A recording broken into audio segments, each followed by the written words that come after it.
Okay, perfect. What's up? Okay, my name is Abby Larrabee, and for my project, our presentation, I decided to read The Effects of Caffeine on Exercise Performance in Sedentary Females. And this really intrigued me right off the bat because me personally, as I started reading through some of these articles, I personally am a pretty active person, and this study was done on individuals who are not very active. And I know for me, like, caffeine definitely impacts my performance. And so I was curious to learn more about what it can do for people who maybe aren't as active. So to start off, just talking about caffeine in general and what it can do for both the athletic population and the less athletic population. Um, it's seen as an enhancement of energy just overall.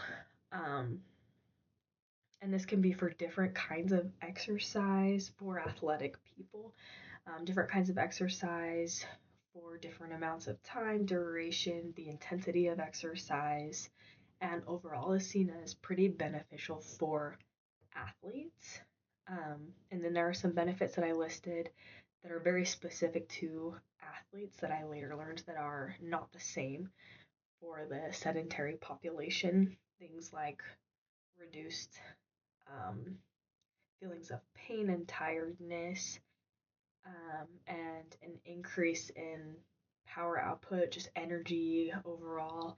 I also found it very interesting that there was an increase in like concentration in athletes. I feel like personally, whenever I've had caffeine, um, it just really gives me that like zing of energy. And so I found it interesting that it helps athletes to concentrate. I don't know if I experience that the exact same. I definitely have increased energy, but I feel more like I'm kind of bouncing all over the place. Um, but just overall increased awareness, spatial awareness, body awareness, environmental awareness, all of all of that. As far as on a less athletic population, caffeine still does raise the individual's heart rate, which also does raise the amount of oxygen being taken in because the heart is pumping faster, needs more oxygen, but it doesn't necessarily change anything else as far as total work performed or power output. And it can lead to burn more calories in athletes, but because of exercise. So it gives athletes the energy to exercise to push through those harder durations, the more intense levels of exercise, and the longer sessions of exercise. But where people who are in that sedentary population don't exercise for as long or as intense, an increase in caffeine doesn't benefit them the same. It doesn't allow them to burn the same amount of calories and can lead to weight gain because they are intaking more calories and then taking in that caffeine to help them burn, but their body is not used to working that hard or pushing that hard, and so they're unable to burn off all those calories. I also, this was just a personal thought I had. Most caffeine comes from different beverages, and um, most of these beverages are full of caffeine, but also full of sugar and other things that can cause weight gain. I know personally for me, like when I'm really wanting a caffeine boost, I love a good Dr. Pepper, and that is what I go with, and that is full of sugar. And so it can lead to weight gain. So for the study, this was done with 10 females who fit that sedentary population. They're not as active and they're also not regular caffeine users. And I believe before the study was done, they were required to go 48 hours with no caffeine intake, as well as a very, very strict diet. Um, and then there was testing done to make sure that they were healthy and able to participate in the study, and then just questions about how much caffeine they usually are consuming. Um, the strict diet really was to make sure that they were prime um, participants for this study, to keep them healthy and to also not potentially manipulate the results because of intake of some substance that could affect their performance. Um, and then I found this interesting. The athletic community in this study was considered to be individuals that were active for more than 20 minutes, at least 3 days a week. So if they were exercising more than 20 minutes for 3 days a week, or right at that amount of time, they were unable to participate in the study because they were considered athletic rather not in the sedentary population. And then right before the study was done, their baseline heart rate was recorded because heart rate was tested in the study and used to determine how the study was conducted. Awesome. So the participants, those 10 sedentary females, were asked to participate in these two different phases where they were doing two different kinds of exercise. Both included cycling, but for different amounts of time and different intensities. So the first phase on the stationary bike, they had taken their baseline heart rate and then they were cycling. The measurement was the power output of 65% of the female's age heart rate, which was determined prior to this experiment. So whatever their age was, by the end of that 15 minutes, which was how long phase A lasted, they reached whatever 65% of their heart rate was based on their age, or where it was predicted or supposed to be. So that intensity increased over the 15 minutes. And then the second phase, phase B, was again on the stationary bike, but they were just required to pedal as fast as they possibly could for a full 10 minutes. And then an hour prior to this, they were given 6 milligrams of caffeine or a placebo to determine which would work better. So the results for phase A showed that there was really no change in the total amount of work performed and power output after caffeine was ingested. And that there was also really no difference overall seen. And the phase was even divided into 5-minute intervals, and they checked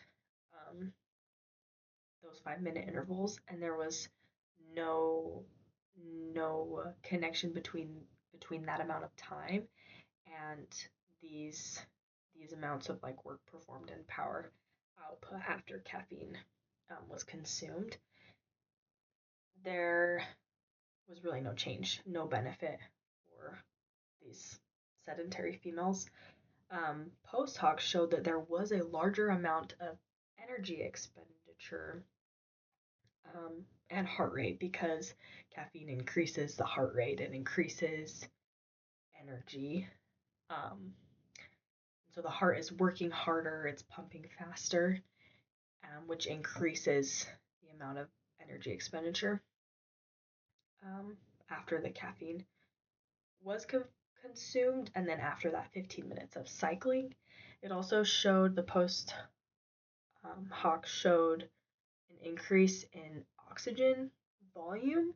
So where the heart is beating faster, it needs more oxygen.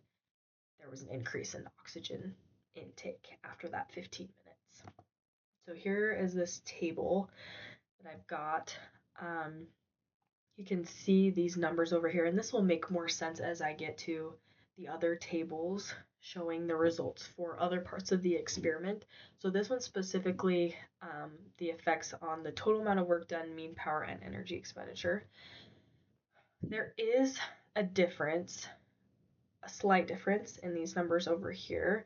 So this is the mean change. There is a little bit of a change. So we went from like 0.19 to 0.11 back to, or down. This is like a decrease to 0.09. So there is a change in those over these 15 minutes. It's just not a very big change. It's like 0.1 of a change. And then here, it kind of jumps all over the place. So 0.08, 0.2, back down to 0.09. So there's really not much of a change at all in these ones.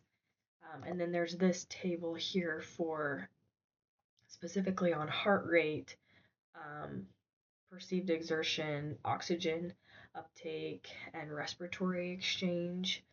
So the caffeine did increase the heart rate and oxygen uptake, and you can see that these numbers are significantly larger and have a little bit more of a gap. Go from anywhere from, I'm trying to see, like 0.01, it jumps up pretty high, but these numbers, there is a significant change. Still not as much, not really, but there is a change. And then the results for phase B, very similar. There was no differences found between power output, the amount of work performed, and energy expenditure. There was also no real connections between the other ones that the 15-minute phase had, so like heart rate, perceived exertion, respiratory exchange, oxygen intake. Like there was no real connections between the time, those 5-minute intervals, and these variables that were also being tested. And I found this one interesting. 6 out of the 10 subjects did experience those effects of caffeine. So the shakiness, hyperactivity, the focus, concentration, and they were actually able to identify the caffeine intake correctly, which was very interesting. So then these are these tables for phase B. The effects used, again, look at these numbers, there's not too much of a change at all. They stay pretty close together, both, whereas phase A had a little bit of an impact on heart rate, energy expenditure, and oxygen uptake. These numbers, there's really no change, there's no difference. It's even less, and phase A had a pretty low number, or amount of change, I should say. There's really not much at all, and this is even lower than that. So there's really no effect in this study that caffeine has on these individuals and their performance. So overall, the discussion again just mentioned that the sedentary population does not benefit from caffeine the same way that athletes do. And this was pushed quite a bit. A good reminder throughout the entire study that it's just not the same for individuals because of their physiological makeup and the changes that have been made in athletes versus people who are less active. There are some potential benefits for the sedentary population, everything else being said. Caffeine intake does increase energy overall. And if the sedentary individuals or the females in this study, if they continue to exercise regularly and develop those exercise patterns, then their body becomes used to not only the exercise intensities, but also the caffeine increase. And so then it becomes beneficial for them because they are becoming more athletic. It can kind of encourage that increase in exercise. But without that, then they will continue to experience weight gain or potential other health issues and risks that come from increased caffeine intake. So again, just mentioning the increase in energy and oxygen intake. Caffeine has that kind of effect on all individuals. There were some related studies that were shared in this study to kind of compare results. And the one that was done noticed that caffeine actually decreased the perceived exertion by 6% compared to the placebo. So caffeine decreased, and the placebo did better as far as energy exertion. And another study done showed that, again, very similarly, there was no change at all to any of the variables: heart rate, energy, exertion, respiratory, exchange. There was no real change. And so that's just kind of another backup, I guess, or more evidence that caffeine really doesn't have any effect. However, this study only lasted for about 8 minutes, so not too much of a difference between the study here with these 10 females and that study. However, I think that moving forward, the studies should last longer to really get a clear picture about how caffeine is affecting individuals. Again, caffeine has more benefits for trained athletes and people that are just more active. The changes in athletes increase their sensitivity to caffeine, and so they're able to burn, or I guess burn the calories that they've consumed, but also their bodies are just able to withstand the amount of pressure or the amount of intensity placed on them while exercising, where sedentary individuals are not.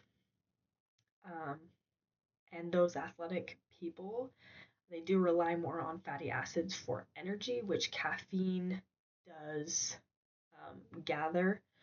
And so this is why these individuals do not experience the same weight gain that sedentary people do, because fatty acids help with, or I guess using fatty acids as energy help with weight loss. And so they're usually more fit individuals. This part I found very interesting. People who are not as active can experience this fear of injury, and so they do not push as hard, even with the caffeine intake, increased heart rate, just the overall increase of energy. They do not go for those higher intensities or longer durations because of fear of injury, fear of failure, just like those psychological fears, I guess, that people have, which I found very interesting. But in conclusion of this study in particular, caffeine does not enhance performance in either phase overall. There were some slight changes seen, but not really enough to prove anything or to say that caffeine does benefit the sedentary population, where it does increase heart rate and oxygen uptake. There's really no benefits to increased caffeine consumption, but small improvements and benefits can be seen over a long period of time as long as the sedentary population develops good exercise habits. And I think I mentioned just kind of the studies that were done and how I personally agree with this ending statement here, that moving forward, there needs to be longer durations as far as the studies, that the individuals participating should be should continue to be studied throughout as they are developing exercise habits to really get an idea of how caffeine can affect them long term, and how it really can affect their lifestyle, their health choices, as well as if they're able to increase the intensity of their exercise over time as they get used to the amount of calories burned, how much they're pushing themselves. Um, they should, if they're able to increase the amount of caffeine that they take in because their body is getting used to what they're doing and they're just, continuing to take those steps forward, becoming healthier, becoming, maybe depending on what goals they have, becoming more fit, losing weight, gaining muscle, those kinds of things. The study should last a little bit longer. However, there are risks for caffeine increase, and so individuals should be made aware of those risks, whether it's mental struggles, the increase in blood pressure because it increases heart rate, sleeping problems, any other risks that may face these individuals should be, they should be made aware of. So as they start using caffeine to help them exercise, become more fit, again, whatever their goals may be, they're aware and can do what is best for them and their body. But overall, I found this study really interesting. And I know personally for me, like I mentioned, I'm a pretty athletic person. I'm exercising often. And as I mentioned before as well, I use caffeine to help with that. But I know that there will come a point in my life where maybe I won't be able to be as active. And so just to be aware of caffeine and how it affects my body is very important to me. But thank you.